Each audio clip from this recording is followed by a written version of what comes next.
Welcome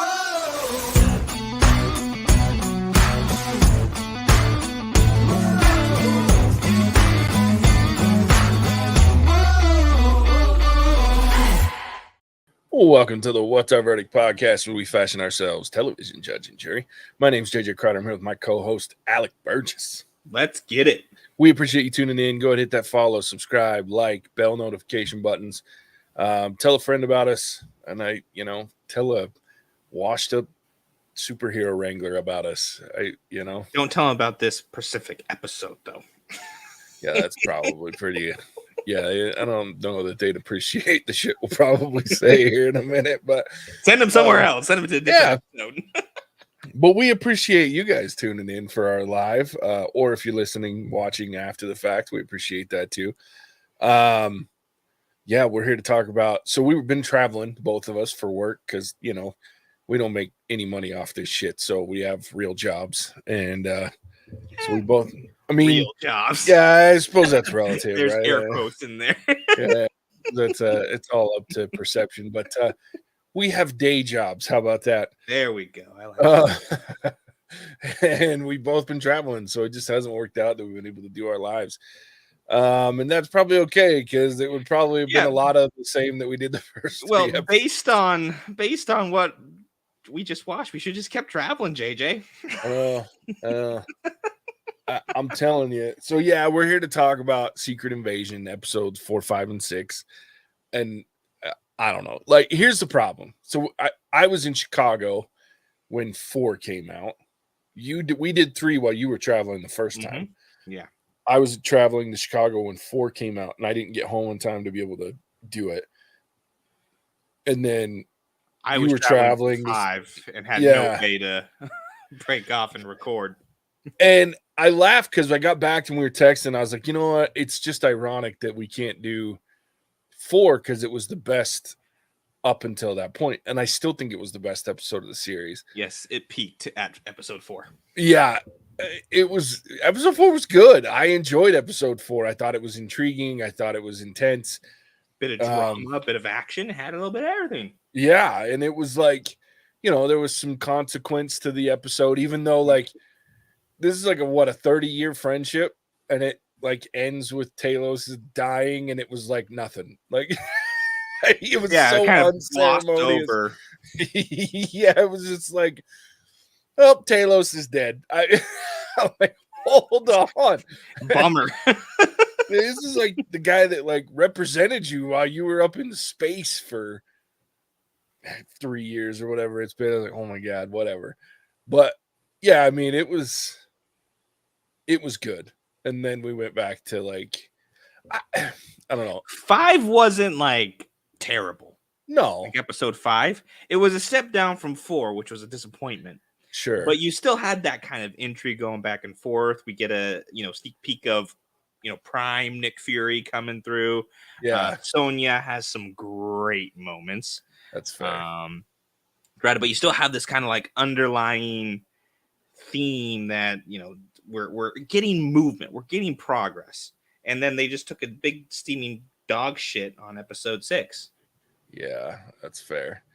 I want like a show of nothing but Sonya. Like, yes, dude, she was great. Like honestly, I would be okay with taking Nick Fury out of Secret Invasion and just having it be Sonya. Yeah.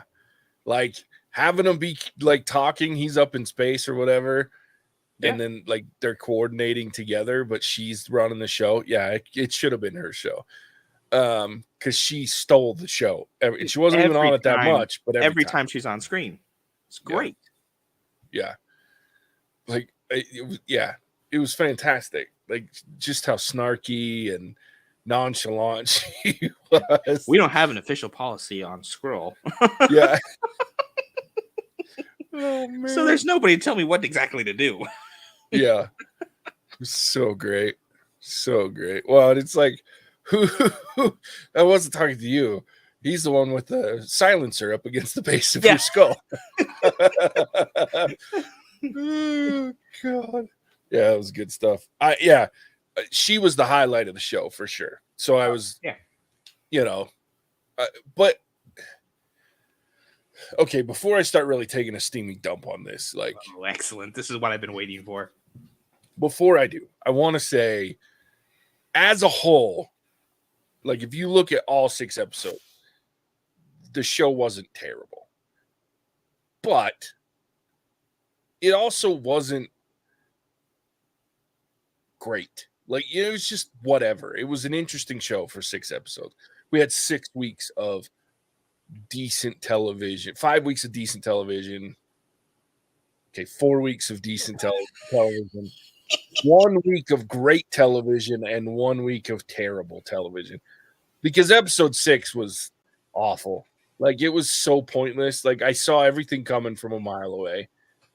It was like even the weird Mexican standoff that we had in the hospital going was like, okay, this is dumb. Like it was just it was such a letdown. And then the weird Super Scroll fight between Gaia and whatever, I don't even remember his name now. I don't because I Gravik. Gravik. Like what a weird, like just their arms changed. Like Yeah, what was that? I just didn't understand. Like, and they picked the weirdest, like, so she pops him first as like with a Hulk arm. Okay, that's cool. And then they both have the extremis thing that they're using, and then they eventually both go full Captain Marvel. But like there's like it was like they were just trying to show all the different, you had like the Drax arm. I'm like, why would you pick the Drax arm? Like of all the arms, go back to the Hulk arm. You know what I mean? Or like they had like the Cull Obsidian arm, and I thought the coolest thing that they were doing was when she was using Ghost's power from Ant-Man 2, like where she kept phasing in and out and like disappearing and shit, which doesn't make a lot of sense to me from a DNA perspective because she got fixed before they ever, but whatever. Doesn't matter. But to me, that was the coolest power they were using, or that she used, was when she phased in and out and disappeared. And I was like, that's cool. But the rest, I was like, okay, so you're just putting on. I mean, even the dude, like, so okay, so you put on what's his face, like the Ebony Maw's arm, and all of a sudden you're a wizard, and you can. I was like, now wait a minute, how does that? What? It didn't make any sense. Yeah, it And was I mean, it started with DNA soup, first of all. sure. I was Yeah, how's like, all that in one freaking vial? yeah, like I was thinking maybe he just took one of the vials, whatever. But no, I guess it's all mixed in together, just for fun. And Yeah, then it just got worse from there, yeah, unbelievably. it's fair. To the point where, yeah, because I mean, even like the Drax and Mantis stuff, have they Mhm. ever met Fury? Well, they were. So he was talking about the battle for Earth, which was the final battle in Infinity, not Infinity War, but In Endgame. Endgame? And they were all there. So all the Guardians were there because remember she was part of like the female fighting Yeah. force, and then so all of those characters were there at that battle, that final battle.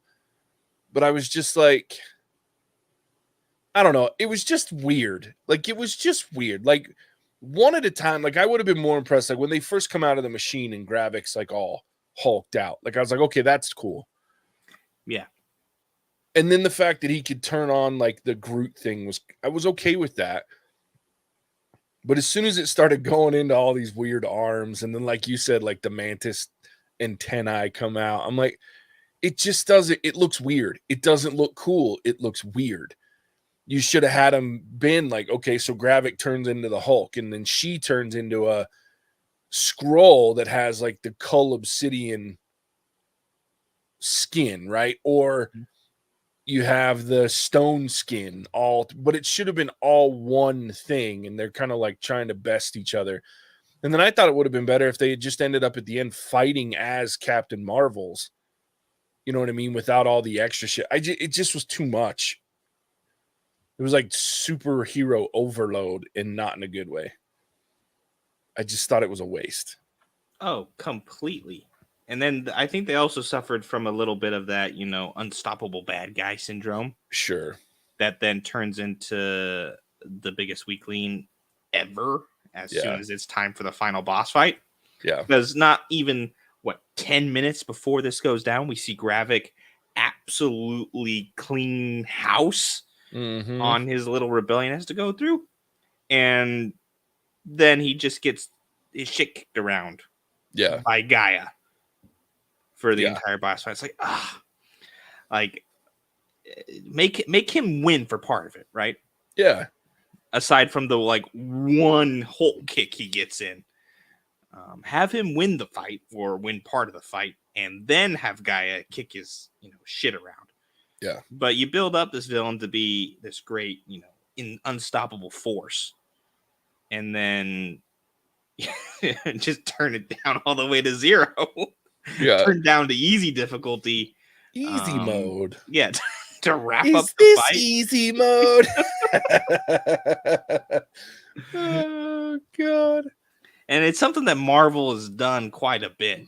Yep. And it irks me because you don't have to do that. And it goes back in my mind to laziness. When they named a Russian president Vladimir. Oh yeah. Holy shit. Yeah. That was when I was like, oh, okay, so ChatGPT has been writing this this entire show. AI created the intro, so why the freaking introduction piece? So why not? It's like, we need a Russian president name. ChatGPT, what you got? Vladimir. Nope, too close. Vladimir. Perfect. Oh man, so dumb, so dumb. Well, and I was culminates into this, lazy ass boss fight. Yeah. Well, and the worst part about that too is it's a typical Marvel Disney thing, because right before that we have this really great scene with Gravik and Nick Fury, or who he thinks is Nick Fury, in the reactor core, with a very serious conversation and explanation of why he's doing what he's doing, and the level of anger that he has. I am going to wipe out this people that you're trying to protect and your whole thing. I was like, that's amazing. That was a great scene. And then we get the ridiculousness that was the fight. And I'm with you. I think Gravik should have just beat her ass. Okay, we have the fight. It goes back and forth a little bit, and he just starts whooping ass. And then have the rest of the Skrulls have figured out, now this dude's not okay. And so have whatever ones are left. I guess he says they're locked wherever, but have them get out. It's not like they're weaklings, and there's at least a couple of them that have to have powers. There's no way he's the only one. So have them get out and they help her. You know what I mean? It didn't have to be that difficult to make this a compelling story and fight, instead of just two weird shape-shifting. It was just weird. Partial shape-shifting. Yeah. It was weird. I think that's the best. I've been trying to think of it was just weird. It was odd. It didn't make any sense. No. And it wasn't fun to watch because I was too busy going, who the fuck's arm is that? So exactly. Yeah. So dumb. Well, and how did they know how to use those powers? When she uses Mantis's power, okay, you have that in you now, but how do you know come on? What'd you do? Watch video of her? Because she didn't do that in the Battle for Earth that we saw anyway, right? She did that in the battle on Titan. Mm-hmm. So I don't know. It was just one of those things where I'm like, there's just a lot here that didn't need to be here, as a fan service for, here's all these superhero and villains DNA, like you said, wrapped into one. I'm like, wait, what? And I thought they were going to do something cool, because he was like, yeah, it's Captain Marvel's. And I was like, oh, okay, so they want Captain Marvel's because they know she's beast mode. So great, there's one DNA, that makes sense. Mm-hmm. And then he's like, and everybody else's. I'm like, wait, what? Yeah, what is everybody else? Vial? That's shit doesn't work like that. That's not how DNA it's works. Like that jungle juice at the airport where they make you dump out your liquids before security. That's exactly what was in this vial. Yeah, or the jungle juice we made in the backyard when I was in high school. Just whatever you got, toss it in. Yeah, dude, just throw shit in there and put some fruit in there. That'll make it taste good. You're fine. Stupid. But I didn't even think about that. Like, how would they know which powers were available? Like, Yeah. is it roll your D10 and see what pops up? Pretty much. Roll for initiative. What do you get? Oh, I got Mantis. Son of a bitch. Looks like my fighting partner's taking a nap the whole fight. It's just, I don't know. It bothered me. Like, I started thinking, I was like, how do they know? Like, I get the big, like, the beast modes, right? Like, so Hulk, Cull Obsidian, but like the other ones, I'm like, you just inherently know now how to do wizard shit and make people go to sleep and that shit'll work. Like, or what is this, like the Matrix? Or even the Drax arm, because Yeah. all Drax is strong, right? Yeah. Like, you don't need to put Drax arm in there. You just Hulk arm again. Yeah. Well, and that's the thing is, like, she picks Drax's arm when the other dude's picking like Hulk and Cull Obsidian, and I'm like, now why would you pick? Look, Drax is strong, but Hulk's gonna beat the shit out of that dude. Yeah. Like, come on. Yeah, I was salty. I just feel like it was. You know what it reminded me of? It reminded me of that freaking fourth wall moment in She-Hulk at the end of that one, where it was like that meta moment that only it was supposed to be serious. Like, wow, yeah, that was a meta half an episode. But this one was like meta, like fight, and I'm like that. But that's all that was, is like it's just proof positive of something that we talked about a couple times, not just in this shows, but in the movies lately with Marvel, is that they cannot figure out how to move past the heroes that they did during the Infinity Saga. We're 3 years past that shit. You gotta let it go. Except for the heroes that are still there, you gotta quit trying to pull them all back and like use their visages and their people to make this make sense. You just have to, but they can't do it.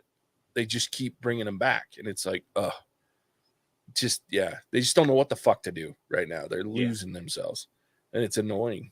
And I think probably one of the biggest things I'm salty about with this entire series is that I had to wait every week in between episodes. Yeah, that wasn't good enough to be a weekly episodic release where now I have to wait a whole nother week to, see what happens next. Yeah. There was, aside from, I think episode 3 is where we left with Gaia getting shot and, she might be dead. Yeah. But there was no real cliffhangers. There was no real reason to draw it back out. If they had released this in something we could binge. Yeah. Right. I think I would have been a lot more forgiving. Sure. You could say, because it's almost like, okay, yeah, we had this idea. Maybe we had to switch everything around, figure it out. But hey, here you go. Here's one lump sum of content. Yeah. And then it takes on a whole different feeling. Yeah. Because it's okay. Now maybe this is just something to put out there, set the stage for a movie, or, help with the Marvelous movie that's coming out soon. Yeah. Relatively speaking. So you have this, kind of like stepping point to get to where you want to go, but just all in one bunch. That way you can binge through it, watch it in one sitting, and in that way it becomes a lot easier to digest instead of, oh no, yeah, it's Wednesday. Dude, to be honest with you, I just forgot. Like, every Wednesday, I'm like, oh shit, I'm supposed to watch freaking, and I would end up watching it in the middle of the night, like it's right before I went to bed, because I'm like getting ready to crap. I'm like, shit, I forgot to watch freaking Secret Invasion, because I just wasn't excited to do it. But it's sad because right now, like, Jack Ryan's out on Prime, and I itch for Friday. Like, I'm like, okay. When you have a good show, it's like, ooh, I get to watch it. And I'm sitting around going, okay, it's 6:59 p.m. Let's go. Because I'm dying to watch it. There has not been a Disney Plus show except for the very first one, WandaVision, that made me feel that way. Not a single one. And to WandaVision's credit, and this is another mistake that I think they've made with most of the shows, WandaVision's episodes were very short. And it worked because we weren't getting new things. We were in a cracked mind, basically, that was expressing itself throughout a whole city. And so it didn't need to be long. There was no explanation for most of what was there. And then we got a couple of long episodes at the end when we did need some exposition and some longer stuff. They've tried to follow that mold of these shorter episodes for the most part, the 35-minute. Fuck off. Give me an hour of this show and make it mean something. Put some depth to this show. Give me a scene or scenes like we had the one with Gravik and Fury at the end in every episode, right? Like, give me pieces of Sonya being hilarious and frightening every episode. Like, there are things, but they don't give themselves enough time because they're like, oh, it worked with WandaVision, so we'll do it in every show. It only worked with WandaVision because you needed to, you understood your content. It doesn't work. It's the same with The Mandalorian. The first season of Mandalorian, everything was super short, but that's because it got the point across very quickly and it was pure action from start to finish and it was ready to rock. You have to understand your content. And I don't think they do. Like, I think they're like, well, people will binge a 30-minute episode and that's, they'll watch it and be like, oh, it's short and it's great. Not if the content doesn't do anything for me. And that's where we're running into with this, even with this show. Like, other than episode 4, which I'm pretty sure was the longest episode of the season, none of them were like, oh, that was great, I want to come back and watch. Yeah. And it didn't feel like it was the longest episode either. No. Like, it felt like it was over too soon. Yeah. And so they know what they need to do. They just don't do it consistently. Yeah.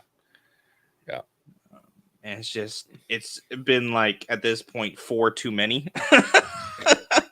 Yeah, I have no faith in Marvel TV shows, and I'm quickly losing faith in Marvel movies because I don't remember the last time I was like, because even, look, I know Guardians 3 gets a lot of hype, and I thought it was okay, but it certainly wasn't anything that I was like, this is amazing.